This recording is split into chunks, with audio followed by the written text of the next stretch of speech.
సాధారణంగా విజయం సాధించిన వాళ్ళు చరిత్రను సృష్టిస్తారు. కానీ ఇప్పుడు మనం చెప్పుకోబోయే వ్యక్తి మాత్రం ఓడిపోయి రికార్డును అయితే క్రియేట్ చేశాడు.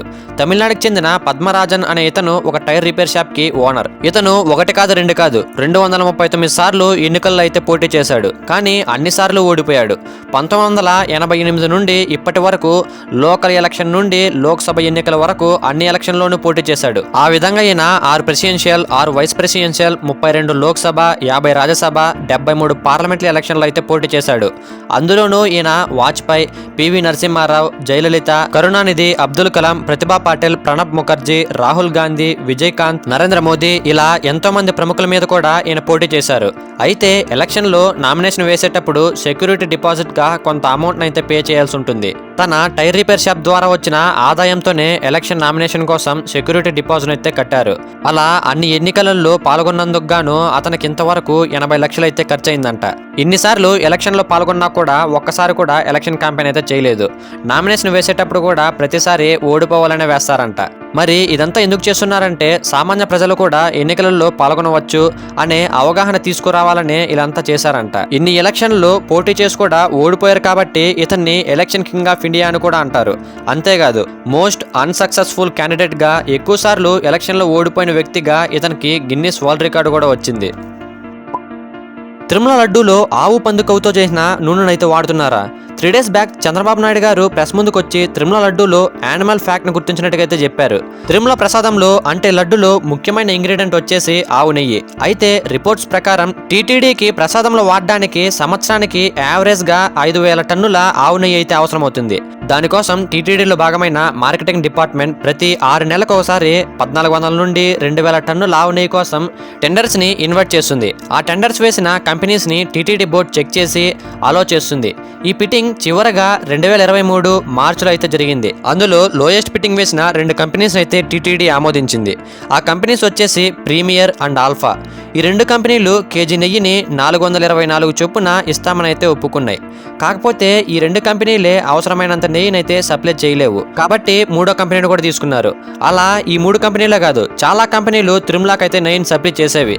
అయితే ఒకసారి నెయ్యి కల్తీ ఆరోపణలో టీడీపీ గవర్నమెంట్ కల్తీ చేసిన కంపెనీని అయితే బ్లాక్ లిస్ట్లో అయితే వేసింది. అలా 2014 నుండి ఇప్పటి వరకు 3 కంపెనీలు అయితే బ్లాక్ లిస్ట్లో పడ్డాయి. రీసెంట్గా టీడీపీ గవర్నమెంట్ మళ్ళీ పదవిలోకి తిరిగి వచ్చాక టీటీడీ కొత్త ఈఓగా శ్యామలారావు గారిని అయితే పెట్టారు. ఆయన పదవిలోకి వచ్చాక టీటీడీతో మీటింగ్ పెట్టి తిరుమల ప్రసాదం క్వాలిటీ ఎందుకు తగ్గింది అని అయితే చెక్ చేశారు. ఆ తర్వాత అంత నెయ్యిని అంత తక్కువ ధరకి ఆ కంపెనీని ఎలా ఇస్తున్నాయి అని అయితే డౌట్ వచ్చింది. జూలై 9, 2024న లడ్డూ శాంపుల్ని టెస్టింగ్ అయితే పంపించారు.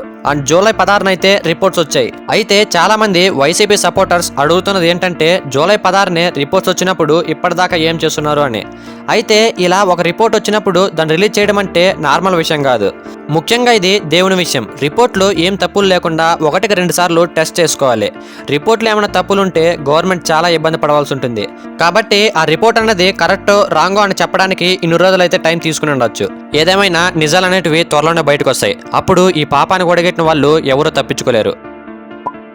టాటూస్ అంటే పచ్చబట్లు వేసుకోవడం వల్ల లింఫోమా అనబడే ఒక అరుదైన క్యాన్సర్ వచ్చే అవకాశం ఉందని స్వీడన్కి చెందిన లండన్ యూనివర్సిటీ వాళ్ళు అయితే కనుగొన్నారు. ఈ క్యాన్సర్ మన శరీరంలో ఉన్న లింపాటిక్ సిస్టమ్ అయితే ఎఫెక్ట్ చేస్తుంది. టాటూ వేయడానికి ఉపయోగించే ఇంకు కారణంగానే ఈ క్యాన్సర్ వస్తుందంట.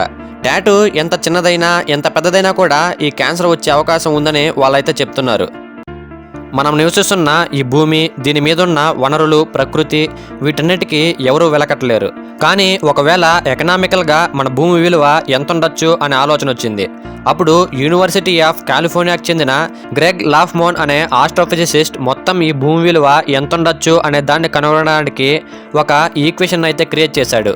ఈ ఈక్వేషన్లో మన భూమి సైజ్, ఏజ్, టెంపరేచర్, మాస్, జీవులు నివసించడానికి ఎంత అనుకూలంగా ఉంటుంది, వీటితో పాటు ఈ భూమి మీద ఉన్న వనరులు అంటే గాలి, నీరు, ఎన్నో పంటలు పండించే ఈ నేల, అలాగే భూమి లోపల ఉండే విలువైన diamonds, gold, silver, platinum, granite, iron, gas ఇలా ప్రతిదానికి వెలకట్టుకుంటూ వెళ్తే మన భూమి విలువ ఎంత వస్తుందో తెలుసా? $5 quadrillion. అంటే మన రూపాయల్లో చెప్పాలంటే సుమారుగా 4,200 కోట్ల రూపాయలు. అంతేకాదు ఈ ఈక్వేషన్ ద్వారా మన సోలార్ సిస్టంలోని అన్ని గ్రహాలను లెక్కేస్తే మన సోలార్ సిస్టంలో మిగిలిన అన్ని గ్రహాల కంటే కూడా మన భూమి అత్యంత విలువైనదంట. చెస్ టోర్నమెంట్స్లో ప్లేయర్స్ ప్రతి మూవ్ తర్వాత వాళ్ళ పేపర్లో ఏదో రాస్తూ ఉంటారు కదా, అలా ఎందుకు రాస్తారో మీకు తెలుసా? దాన్ని స్కోర్ షీట్ అని అయితే అంటారు. ప్లేయర్స్ వాళ్ళ ప్రతి మూవ్ని అందులో ఆల్జిబ్రా నోటేషన్లో అయితే రాస్తూ ఉంటారు. గేమ్ మొత్తానికి ఇలా రికార్డ్ని మెయింటైన్ చేయడం వల్ల ఒకవేళ అపోనెంట్స్ మోసం చేయడానికి ట్రై చేస్తే ప్రూఫ్గా దీన్ని చూపించి గేమ్ని రీకన్స్ట్రక్ట్ చేయడం లేదా ఇష్యూని సాల్వ్ చేయడానికైతే ఇది ఉపయోగపడుతుంది. ప్లేయర్కి గేమ్ అయిపోయిన తర్వాత ఆ గేమ్లోని అనాలిసిస్ని చూసి తమ స్కిల్స్ని మరింత మెరుగుపరుచుకోవడానికైతే ఇది ఉపయోగపడుతుంది. ఇంతకీ మీలో ఎంతమంది చెస్ ఆడతారో కింద కామెంట్ చేయండి. ముఖ్యమంత్రులు, మంత్రులు, ఇంకా కొంతమంది ప్రజాప్రతినిధులు ప్రెస్ మీట్లో కానీ లేదా కొన్ని పబ్లిక్ మీటింగ్స్లో కానీ వాళ్ళు మాట్లాడే మైక్ మీద ఐఎన్పిఆర్ అని అయితే రాసుంటుంది. ఈ ఐఎన్పిఆర్ అంటే ఏంటో మీకు తెలుసా? ఐఎన్పిఆర్ అంటే ఇన్ఫర్మేషన్ అండ్ పబ్లిక్ రిలేషన్స్. ఈ డిపార్ట్మెంట్ ఏం చేస్తుందంటే వేర్వేరు మీడియా సిస్టమ్స్ని ఉపయోగించుకొని ప్రభుత్వ విధానాలు, ప్రణాళికలు, వాటి అభివృద్ధి మరియు సంక్షేమం కోసం ఉద్దేశించే కార్యక్రమాల గురించి అన్ని వర్గాల ప్రజలకు అవగాహన కలిగించేలా ప్రచారం చేస్తుంది. ఇది ప్రభుత్వానికి మరియు ప్రజలకి వారధలాగా అయితే పనిచేస్తుంది. ఈ డిపార్ట్మెంట్ రాష్ట్ర స్థాయిలో అయితే పనిచేస్తుంది. ఇది చేసే కొన్ని ముఖ్యమైన పనులు ఏంటంటే ప్రెస్ మీట్లు అరేంజ్ చేయడం, అడ్వర్టైజ్మెంట్లు ఇవ్వడం, ఫోటోలు, వీడియోలు తీయడం మరియు ఇన్ఫర్మేషన్ని మెయింటైన్ చేయడం, అలాగే వాటిని మానిటర్ చేయడం వంటివి చేస్తూ ఉంటుంది. మనం ఏదైనా రెస్టారెంట్కి వెళ్తే తిన్న తర్వాత మనం తిన్న ఫుడ్కి ఎంత బిల్ వస్తే అంత అయితే అమౌంట్ పే చేస్తాం. కానీ ఆస్ట్రియా దేశంలోని వియన్నాం సిటీలో ఉండే డెర్ వియన్నార్ దేవాన్ అనే రెస్టారెంట్లో మాత్రం మనం ఎంత కావాలంటే అంత తినొచ్చు. మనం తిన్న తర్వాత మనం తిన్న ఫుడ్కి, దాని క్వాలిటీకి, టేస్ట్కి ఎంత ఇవ్వాలనిపిస్తే అంత అమౌంట్ అయితే పే చేయొచ్చు. ఇలా అయితే ఎక్కువ తిని తక్కువ అమౌంట్ అయితే పే చేయవచ్చు కదా అని అయితే మనకు డౌట్ రావచ్చు. కానీ ఇప్పటి వరకు కేవలం 0.5% మంది మాత్రమే చాలా తక్కువ అమౌంట్ అయితే ఇచ్చి వెళ్తుంటారంట.